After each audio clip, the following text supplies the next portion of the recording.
someone who had caused me great pain and trauma in my earlier life came back into my life and then died. And things became very, very terrible for a while. And I went through a difficult time. I managed to keep my job. I transferred to a different ward. Things went okay for a while, and then just all hell broke loose. And I had a small car accident, and I ended up thinking of killing myself. I started working night shifts, hiding away from people, not doing the things I normally did.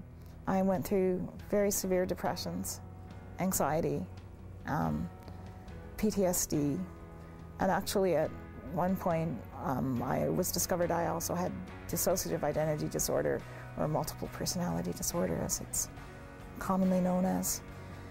And I went through lots of counseling, and I did lots of volunteer work. And the volunteer work is what really started pulling me around. Now I work on different committees and that with people from the Royal. I've spoken with Dr. Batla at the ACT conference a couple of years ago, and I meet regularly with Robin Powell and Susan Farrell and all these names that to me were the names of people who were like taking care of me and being responsible for me, and suddenly it's like I'm a colleague almost with them, and it's such a feeling of empowerment, and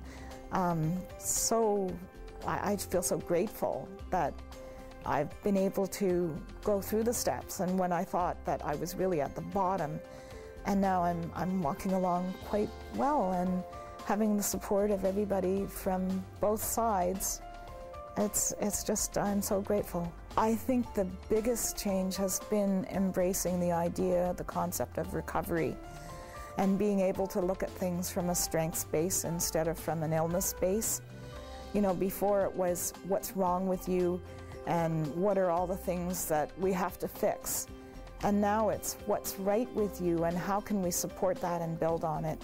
And I think the Royal especially is really good at embracing that. They have RAP in the hospital. They have, you know, they have a lot of recovery education that they're doing and things that are focused towards the community. I mean, the ACT team, Step Down team that I'm with, is a community-based project which keeps us out in the community and where we want to be and keeps us healthy. That's been the most important thing.